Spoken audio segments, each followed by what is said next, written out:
दोस्तों, जाति जनगणना के सवाल पर राहुल गांधी ने सरकार को एक बार फिर से घेर लिया। कांग्रेस सांसद राहुल गांधी ने मोदी सरकार से जाति जनगणना पर 3 सवाल पूछे। मजबूर होकर भाजपा सरकार के मंत्री को इसके जवाब देने पड़े।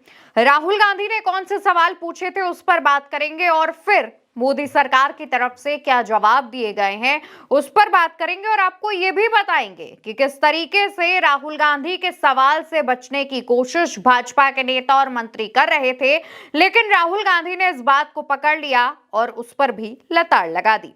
सबसे पहले बात करते हैं राहुल गांधी के सवाल पर। दोस्तों, राहुल गांधी जो कि नेता विपक्ष भी हैं लोकसभा में, उन्होंने 3 सवाल सरकार से पूछे। उनके सवाल थे, दशकीय जनगणना की तैयारी के लिए प्रमुख प्रक्रियात्मक कदमों का ब्यौरा और संभावित समय सीमा क्या है, जिसमें प्रश्नों की तैयारी कार्यक्रम निर्धारित करना शामिल है। इसमें राहुल गांधी पूछना चाहते हैं कि जो जनगणना की तैयारी की जा रही है उसके लिए जो कदम उठाए जाएंगे वो क्या है और इसके लिए क्या समय सीमा तय की गई है कि इतने से इतने समय सीमा में हम जाति जनगणना करेंगे। इसके अलावा कौन कौन से प्रश्न उसमें पूछे जाएंगे वो क्या है और कार्यक्रम जो निर्धारित किए गए हैं वो क्या है।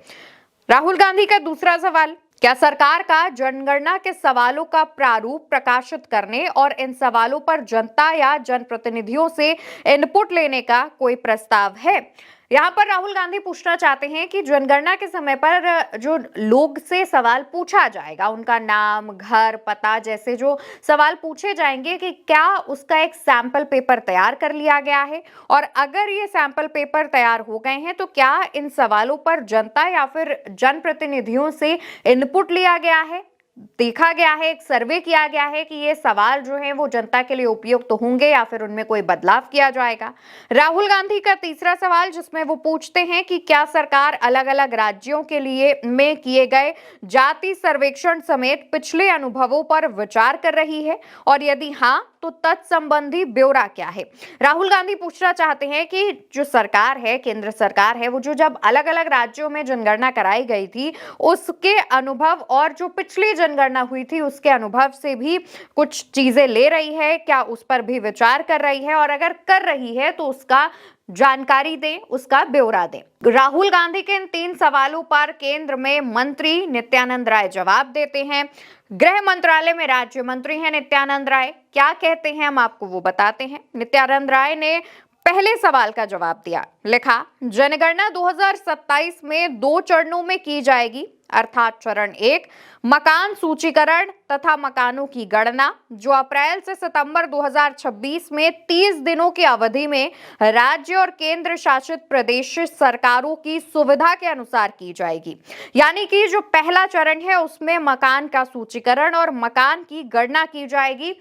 मकान की गणना होगी और उसकी जो तिथि तय की गई है वो अप्रैल से सितंबर 2026 है। 30 दिन की अवधि होगी इस दौरान, यानी अप्रैल से सितंबर 2026 के दौरान राज्य सरकार की तरफ से, जो तमाम राज्यों में अलग अलग सरकारें हैं, उनकी सहूलियत के हिसाब से 30 दिनों में यह गणना होगी, ऐसा ये बताना चाहते हैं। और केंद्र शासित प्रदेशों में भी जो सरकार है उसके अनुसार गणना की जाएगी, यानी राज्य और यूनियन टेरिटरीज में मौजूदा सरकार के अनुसार 30 दिनों के अंदर मकान की जो गणना है वो की जाएगी। इसके बाद बढ़ते हैं आगे, जो जवाब दिया है, लिखा है, इसके बाद चरण 2 जनसंख्या गणना होगी।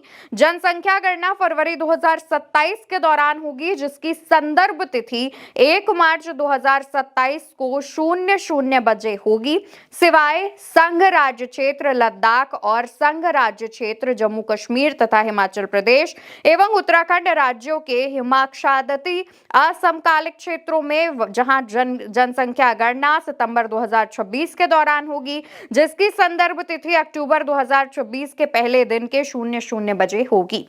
यहां पर चरण जो दूसरा है दोस्तों, उसकी शुरुआत के मुताबिक जो यूपी, बिहार ऐसे राज्य हैं जो कि पहाड़ी राज्य नहीं है, वहां पर जो जनगणना की शुरुआत है वो फरवरी 2027 से होगी, यानी कि 1 मार्च 2027 को 12:00 के आसपास की शुरुआत हो जाएगी। लेकिन जो ऐसे राज्य हैं जहां जो केंद्र शासित प्रदेश है या फिर राज्य सरकार है, वहां पर जो कि हिमालयी क्षेत्र हैं, क्योंकि वहां पर बर्फ गिरती है, तो ऐसे में उसकी समय सीमा जो है वो बदली गई है। उन क्षेत्रों में जो है जनसंख्या की गणना सितंबर 2026 के दौरान शुरू होगी, जिसकी संदर्भ तिथि बताई जा रही है अक्टूबर 2026 के पहले दिन, यानी वहां पर अक्टूबर 2026 में जनगणना की जो शुरुआत है वो हो जाएगी। राहुल गांधी के पहले सवाल का यह जवाब है। अब नित्यानंद राय राहुल गांधी के दूसरे सवाल के जवाब में क्या कह रहे हैं वो भी जान लेते हैं। लिखा है, जनगणना प्रश्नावली को प्रत्येक जनगणना से पहले विभिन्न मंत्रालयों, विभागों, संगठनों और जनगणना डेटा उपयोगकर्ताओं आदि से प्राप्त सुझावों, इनपुट के आधार पर अंतिम रूप दिया जाता है। प्रारूपित जनगणना प्रश्नावली को अंतिम रूप देने से पहले उनकी व्यवहारिकता का मूल्यांकन करने के लिए क्षेत्र में पूर्व परीक्षण किया जाता है। यहाँ पर जो दूसरे सवाल के जवाब में नित्यानंद राय बता रहे हैं कि जनगणना की जो प्रश्नावली है, यानी जनगणना के दौरान आम लोगों से जो सवाल पूछे जाएंगे वो प्रत्येक जनगणना से पहले, यानी हर जनगणना से पहले तमाम जो मंत्रालय, विभाग, संगठन हैं वहां पर उनके जो सुझाव होंगे, उनके जो इनपुट होंगे, उसके आधार पर उसको अंतिम रूप दिया जाएगा और फिर जो एक पेपर, सैंपल पेपर तैयार होगा, उसको अंतिम रूप देने से पहले उसका मूल्यांकन करने के लिए पूर्व परीक्षण किया जाएगा। आगे वो लिखते हैं, जनगणना नियम 1990 के नियम 6 के अनुसार जनगणना प्रश्नावली केंद्र सरकार द्वारा अधिनियम की धारा 8 की उपधारा 1 के तहत आधिकारिक राजपत्र के माध्यम से अधिसूचित की जाती है। यहाँ पर उन्होंने जो तमाम जानकारियां हैं वो साझा की। अब तीसरे सवाल के जवाब में मंत्री नित्यानंद राय लिखते हैं, जनगणना का 150 वर्षों से अधिक का इतिहास है। अगली जनगणना के लिए पिछली जनगणनाओं से प्राप्त अनुभवों को ध्यान में रखा जाता है। प्रत्येक जनगणना से पहले संबंधित हितधारकों से भी सुझाव लिए जाते हैं। दरअसल तीसरे सवाल में राहुल गांधी ने पूछा था कि जो जाति जनगणना होगी, क्या पिछले अनुभवों पर, पिछले एक्सपीरियंस पर भी उससे तमाम चीजें लेने का विचार किया जा रहा है। इस पर जवाब देते हुए नित्यानंद राय बताते हैं कि जनगणना का इतिहास क्या है और जो अगली जनगणना होगी उसके लिए पिछली जनगणनाओं के अनुभवों को ध्यान में रखा जाता है। प्रत्येक जनगणना से पहले जो संबंधित हितधारक होते हैं उनसे भी सुझाव लिए जाते हैं। इस तरीके का जवाब दिया गया है। तो दोस्तों, राहुल गांधी ने सवाल क्या पूछे थे और मंत्री नित्यानंद राय ने जवाब क्या दिए हैं, आप ये समझ चुके हैं। जहां एक तरफ राहुल गांधी के काफी सिंपल, क्लीन और समझ में आने वाले सवाल हैं, तो वहीं दूसरी तरफ मंत्री नित्यानंद राय की तरफ से जो जवाब दिए जा रहे हैं वो आम जनता के लिए भी पेचीदा है। काफी ज्यादा घुमा फिराकर जो जवाब है वो दिया गया है और जब ये जवाब सामने आया तो राहुल गांधी ने इसको लेकर के भी निशाना साधा। राहुल गांधी ने पोस्ट किया, इसमें राहुल गांधी लिखते हैं, संसद में मैंने सरकार से जाति जनगणना पर सवाल पूछा, उनका जवाब चौंकाने वाला है। ना ठोस रूपरेखा, ना समयबद्ध योजना, ना संसद में चर्चा और ना ही जनता से संवाद। दूसरे राज्यों की सफल जाति जनगणनाओं की रणनीति से सीखने की कोई इच्छा भी नहीं।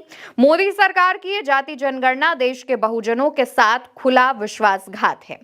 राहुल गांधी केंद्र सरकार पर सवाल उठाते हैं, साफ तौर पर अपने इस पोस्ट में यह भी बता रहे हैं कि किस तरीके से जाति जनगणना कराने के लिए ना ही कोई ठोस रूपरेखा है, ना ही समय के अनुसार कोई योजना है, ना ही इसको लेकर संसद में चर्चा की जा रही है और ना ही जनता से संवाद किया जा रहा है, ना ही जनता से इस पर मामले को लेकर के बातचीत की जा रही है। राहुल गांधी ने इन तमाम मामलों को लेकर के सरकार को घेरा है और ये भी कहा है कि मोदी सरकार की जो जाति जनगणना है वो देश के तमाम बहुजनों के साथ खुला विश्वासघात है। आपको पता होगा कि राहुल गांधी लंबे समय से जनगणना की जो मांग है वो करते आ रहे हैं। मोदी सरकार ने जनगणना कराने का ऐलान कर दिया।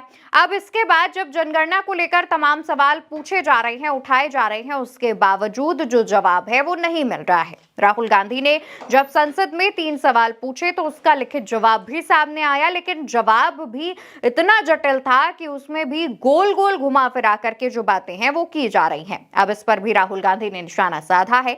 फिलहाल जाति जनगणना की जो शुरुआत है वो अगले साल 2026 से हो जाएगी। जाएगी। तमाम चीजें इसमें ध्यान में दी जा रही हैं। जानकारी के मुताबिक तमाम मीडिया रिपोर्ट्स में भी दावे किए गए हैं कि जो जाति जनगणना से रिलेटेड जानकारियां हैं वो मोबाइल फोन में एक पोर्टल में भी उपलब्ध होंगी। इसको लेकर के जो भी सूचना, जो भी जानकारी, जो भी अपडेट सामने आएगा हम आप तक पहुंचाएंगे। लेकिन जिस तरीके से राहुल के 3 सवालों पर जवाब दिया गया है, जिस तरीके से राहुल गांधी लगातार जनगणना का मुद्दा उठा रहे थे, उस पर जब भाजपा सरकार मानी, उस पर भी कोई प्लानिंग नहीं है। उसको लेकर आप क्या कहना चाहते हैं, आप क्या सोचते हैं, कमेंट सेक्शन में बताइएगा।